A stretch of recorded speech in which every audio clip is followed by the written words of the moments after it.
Speaking of United Center, it'll also play host to a pair of WNBA games for the first time this season. The Sky announcing their matchups, hosting the Indiana Fever. Will be moved from Wintrust to the UC, has about double the capacity, so more tickets available to watch. Why are only Caitlin Clark's games moving to the United Center? Angel Reese recently questioned the Sky's decision, baffled by the venue upgrade, only when the Indiana Fever comes to town. The answer? It might not be what she wants to hear, but sometimes the truth stings. Well, what I do realize is that as of right now, no other Chicago Sky game have been moved to the United Center, except for one, Indiana Fever. When a phenom enters the league and forces teams to change venues because 10,000 seats just aren't enough, that's not just star power, that's economic reality.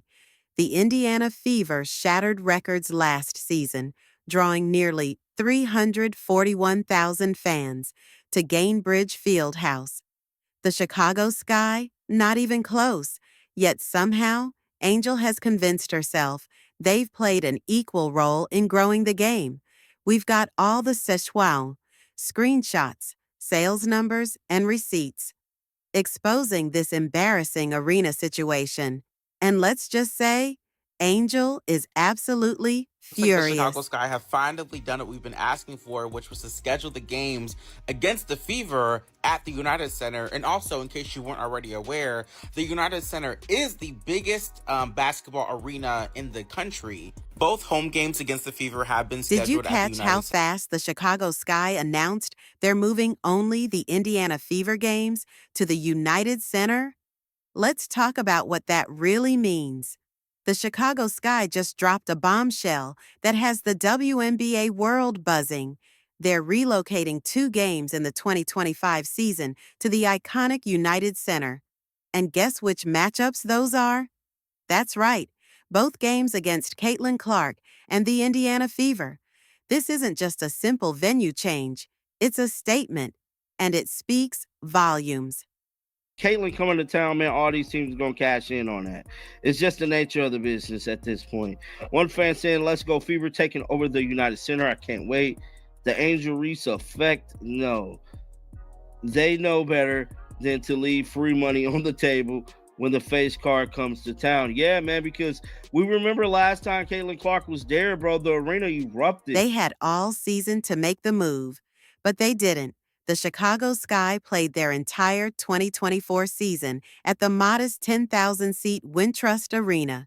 Not once did the organization feel the need to shift to a bigger venue, not even when their own rookie, Angel Reese, was supposedly packing arenas. Every single game, every major moment of her debut season. Yet no move. So why now? What changed? It seems the Chicago Sky have had to move 2 of their home games to a larger facility, a larger basketball facility. I'm sure, no doubt, this is the Angel Reese effect. I've got no doubts, no qualms. There's nothing. She even told me herself right here that it's not just one other player. It's because of her. Wait a minute. If it's really about rewarding loyal Sky fans, then why just these 2 specific dates? What makes these matchups so special compared to the rest?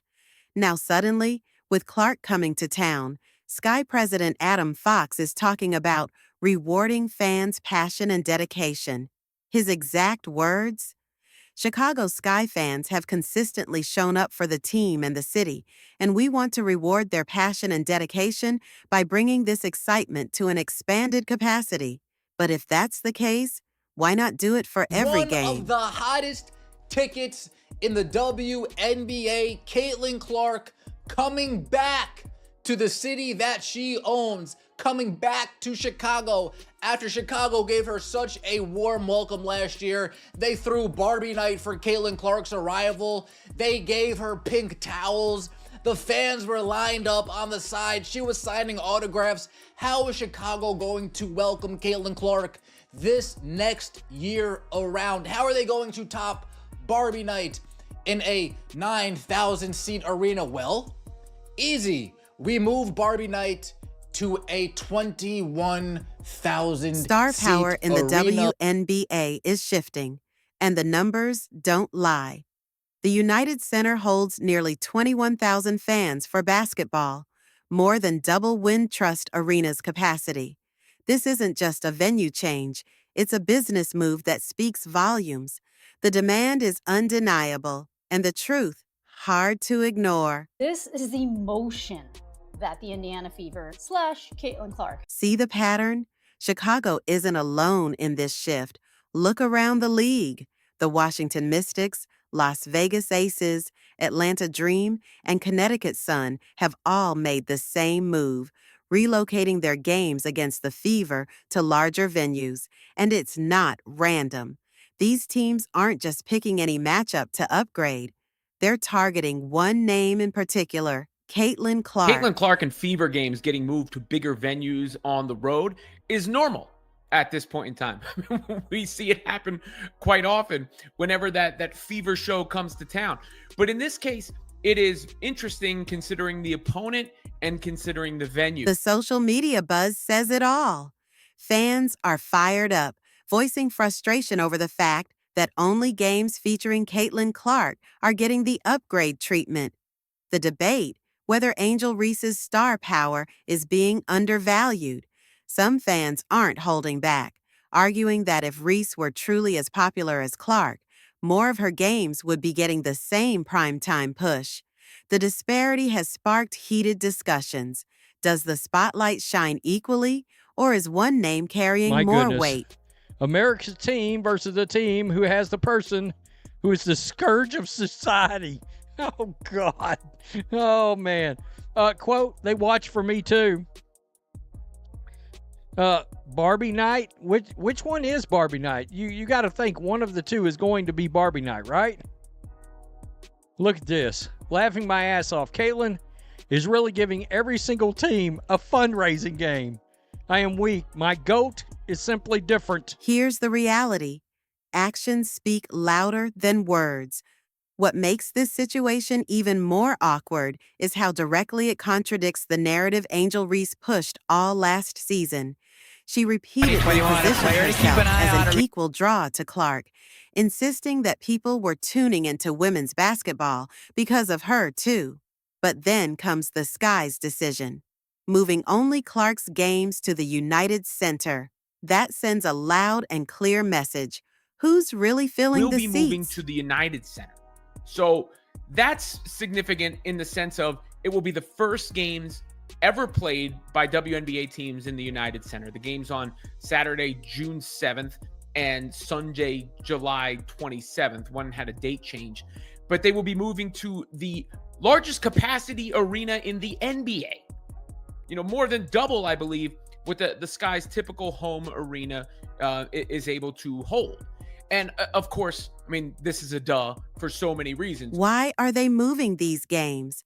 More importantly, why only these games? If Angel TR is truly the massive draw she's claimed to be, then why doesn't every Sky home game get the United Center treatment? If the demand is there, shouldn't the venue match the moment? We watching women's basketball. It's not just because of one person. It's because of me too, and I want y'all to realize that. Angel Reese says she's just as responsible for the WNBA's growth.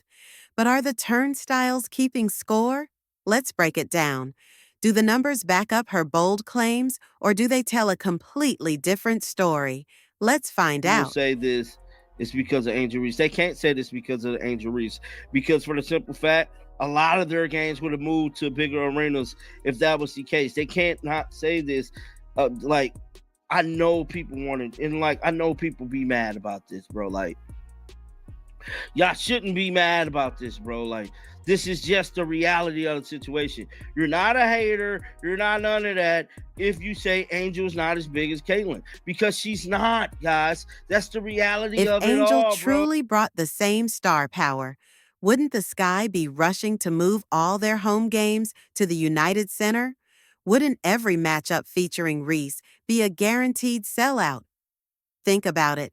If her claims matched reality, logic says that's exactly what would be happening. Folks, Last year, the Indiana Fever were in Chicago, and a lot of us were asking, why aren't they putting this in the big arena? Are they really that stubborn that they're ready to just turn away dollars just for a narrative? Seems as if they got their end of their year report, looked at the bottom line and said, you know what? Slam shut. In 2025, we're going to be in the United States. Want proof that women's basketball is booming? Just look at last season's numbers. The Indiana Fever didn't just break records, they shattered them. They pulled in nearly the 341,000 fans throughout 2024, setting a new WNBA single-season home attendance record.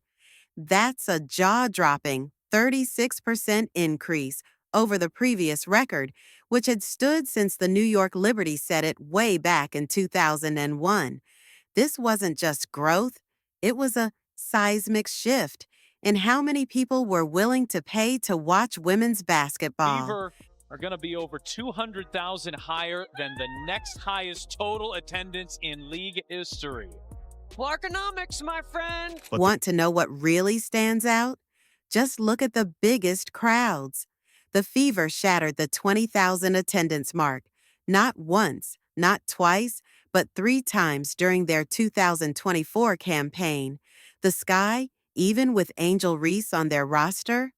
Not even once. In fact, Chicago's attendance record wasn't set during Angel's rookie season at all. It goes all the way back to 2016, when over 16,000 fans watched them fall to the LA Sparks. Back then, Angel Reese was still in high school, years away from stepping onto a college I'm telling court. you, when Caitlin Clark comes to town, put it in the big arena because she is box office and it is going to be big money. Big, for not even just the ticket sales, merchandise sales, concession stands, parking. Dude, they are racking in money from every area when Caitlin Clark comes to town. So, of course, the Chicago Sky, oh, fine. I guess I'll milk that well until it's... When Clark and Reese faced off last season, ticket prices didn't just rise, they skyrocketed. Some seats were reselling for thousands as fans scrambled to witness the rivalry in person. But games featuring just Reese, without the Clark factor, they didn't generate the same hype or demand in the secondary market. The proof is clear. While Sky home games next season can still be snagged for bargain bin prices, Fever home games, long Everything sold line out. between hate and facts. And what I believe to be the case is that there was incremental growth in the WNBA comparatively to the exponential growth we are seeing now. What I'm about to tell y'all I haven't heard before, so I doubt you have either. Before the 2023 season, the WNBA had grown by 40% viewership from 2022 to 2023. But with Caitlin Clark's arrival, it's grown by 400% viewership. Even more telling, the Angels averaged around 9,000 fans per game last season, about half of the Indiana Fever's 177,000 in total attendance. The WNBA saw a twofold increase in attendance whenever Clark was on the court, while the Fever drew 36% more fans that's on the road than any other team in the league. And here's the real kicker. Even the WNBA admits that over a quarter of last year's revenue can be traced back to Caitlin Clark. That's not just star power. That's league-altering, venue-changing influence. Undeniable, no matter who tries to claim credit for women's basketball's skyrocketing popularity. There's something about Caitlin Clark. Yeah. Caitlin Clark has brought so many eyes to women's basketball that it's amazing. A dude named Acho, I forgot his first name, is something Acho. Emmanuel Acho. Yeah. He showed how in 5 days before the draft, she made the WNBA more money than they would have made in the next 5 years without her. This isn't about downplaying Angel's talent or impact. She's built her own following. But when someone positions themselves as an equal draw to a player who's pulling in twice the audience, the numbers speak for themselves. It's an undeniable reality check. There's a big difference between saying you're bringing fans to the arena and actually filling those seats. Again, as of right now, to my knowledge, that what I've seen, no other Angel Reese games have been moved due to potential attendance for said game. I mean, I'm just pointing that out. I'm not sure if you're allowed to.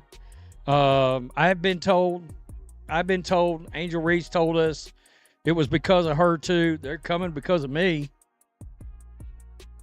Are they? The Sky aren't playing favorites. They're playing business. When one player consistently draws thousands more fans than another, venue decisions become painfully simple. Basketball franchises are businesses, and businesses follow the money. Right now, the money is following Caitlin Clark in numbers too big to ignore or brush off with a confident press conference statement. You see other teams doing this for other players. They're doing it for Caitlin Clark because they know Caitlin Clark is bringing the bacon. She's bringing the bacon, but this is great. That money trail isn't just leading to Chicago's United Center. It's reshaping the entire WNBA landscape.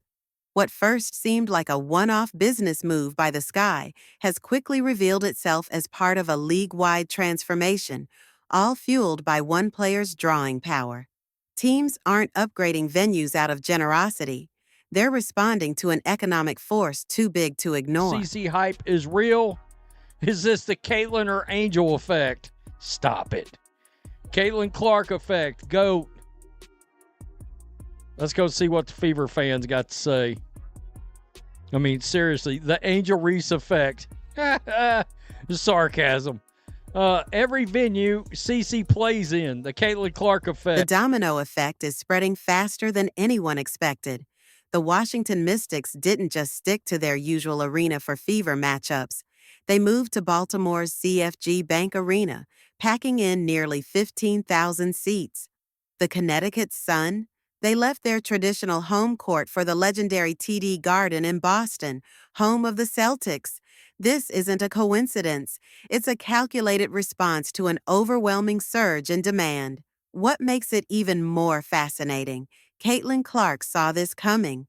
Nearly a year ago, after one of her games, she casually mentioned something that now feels like a prophecy, a venue revolution. Playing at the United Center. I thought that would have been really good for the game and really good for all the women's basketball fans in Chicago. So maybe there's a conflict of some sort that I don't know about. Obviously, that's a little above my pay grade. But we're excited. You know, one game at a time. No complaints, no demands. Just a straightforward observation on what could elevate women's basketball. Flash forward, her simple suggestion has become reality across multiple cities. The financial impact? Staggering. Those United Center games aren't just about prestige. They bring in an extra $4 million in revenue compared to staying at Wintrust. That's not just spare change for a league that has long struggled with profitability.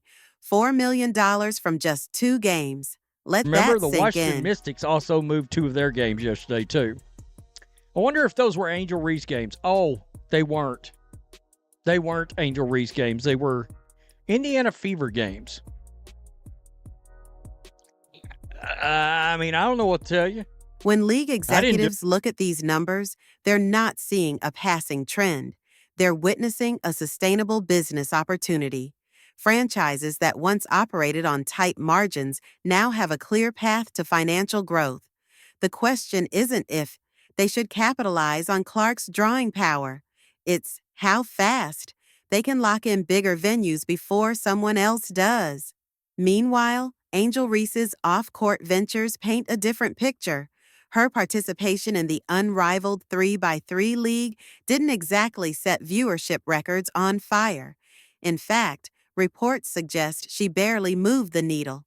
The contrast couldn't be clearer. While Clark's presence alone forces venue upgrades in multiple cities, Reese's star power hasn't translated into the same level of commercial success. Not a needle mover like Caitlin Clark is. Now, is she a great player? Yes, she is phenomenal. But she is not Caitlin Clark. She's not even nowhere near on Caitlin level. She's not on her level financially. She's not on her level impact-wise, and she damn sure ain't on her level on the basketball court, because we seen that happen last year when Caitlin won Rookie of the Year. Like, it's okay, bro. It is okay for her to be second fiddle.